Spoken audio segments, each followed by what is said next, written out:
Hello, everyone, and welcome to this week's lecture on Latinx and media representation.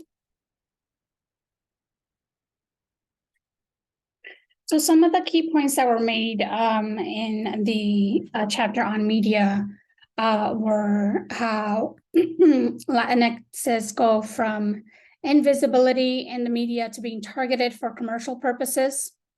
The reading also talks about how they created their own Spanish language media, such as radio stations and newspapers, and some of you may be familiar with some of those.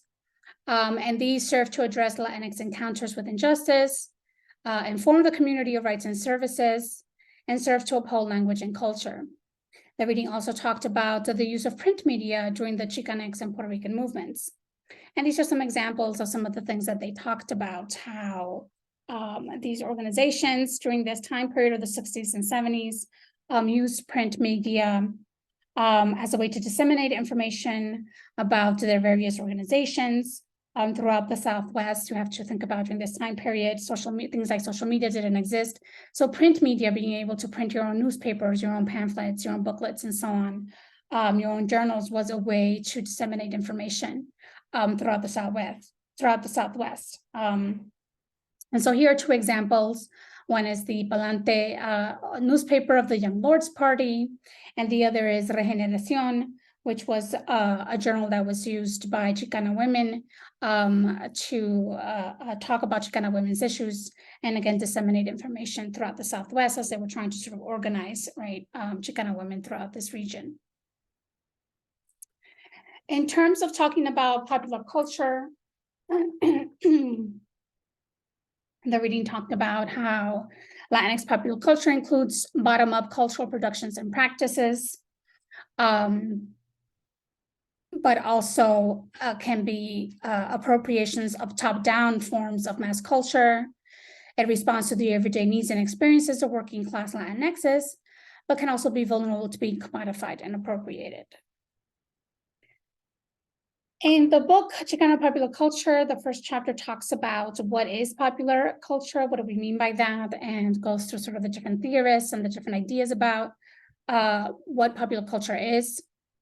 And it is specifically refers to cultural forms that are often divided into high culture, like opera, theater, ballet, and low culture or cultural productions that attract a mass audience, like movies, music, concerts, sporting events, and so on.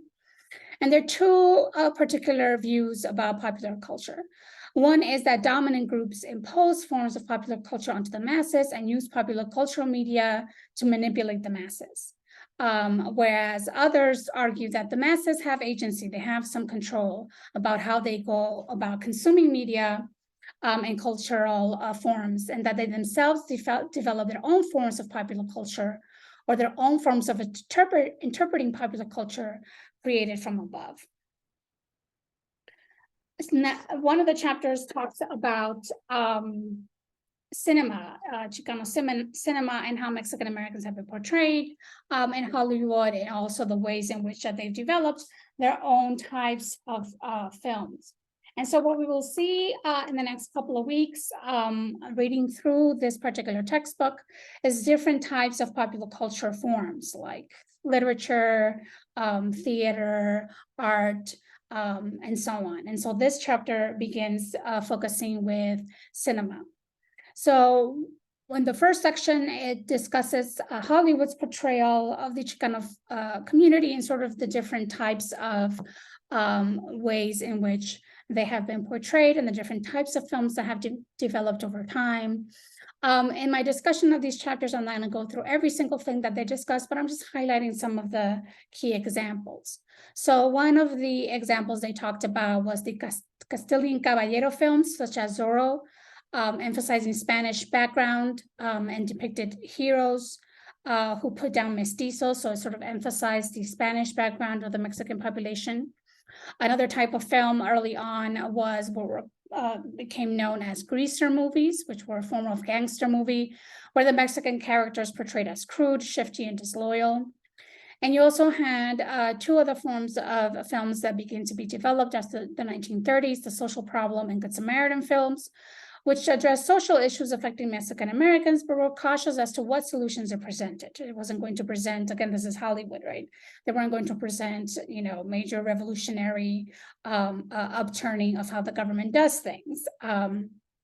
But they did at least represent that there were some social problems going on in our society, that it affected certain populations in certain ways, and that something should be done. It also presented white protagonists as saviors in these kinds of environments in dealing with the social problems that Mexican Americans were dealing with.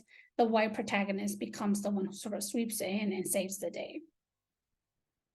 The reading also talked about progressive films that came about, especially in the 1950s. One of the major ones that I wanted to highlight is Salt of the Earth. This particular film was based on the story of a mine mill worker strike in New Mexico, where the workers were striking for better wages and working conditions. The significance in this strike is the shifting role of women, where a court injunction prohibits miners, the male miners themselves, from picketing. And when they're trying to figure out a solution to continue the strike, the wives stand up and say, we will take over the picket line. There was nothing in the injunction that said that the wives couldn't participate on the picket line. So it really depicts sort of this whole dynamic, not just of the workers' struggle, but also the role of the women and the impact that they're taking over the picket line has. The actress playing the lead role in the movie documenting this strike ends up being deported. In the final negotiation, not only did they make demands about wages and work conditions, but also about hot water and indoor plumbing in the company housing, which were issues that the women ended up bringing up and insisting that should be part of the negotiations. The Salt of the Earth filmmakers experienced FBI harassment and ended up being blacklisted. So many of them had a hard time after this time period, after making this movie, being able to work in Hollywood and to produce more films.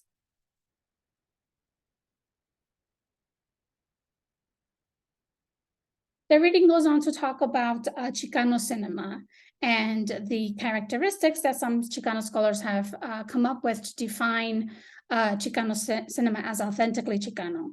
And the characteristics that these films should include are themes of resistance, maintenance, as in maintaining a culture, affirmation, and mestizaje. So in the music that is played, in the background and the depictions that are there, really emphasizing the Mexican culture, their indigenous background, and so on. Examples of some of these types of Chicano cinema that meet these criteria according to the reading are the films Ballad of Gregorio Cortés, El Norte, and Robert Rodriguez's El Mariachi. And some of you may be familiar with some of these films. The reading goes on to talk about then Hollywood Hispanic films, meaning how these are more mainstream films that were done through a Hollywood studio, through Hollywood funding, and so on. And so these films combine Chicano expertise and sometimes some control over the film with Hollywood production values and distributions. Examples of some of these films include American Me, which is depicted there, La Bamba, and Born in East LA. And as we saw in the reading, sometimes these Hollywood films are critiqued for incorporating negative representations of Chicanos.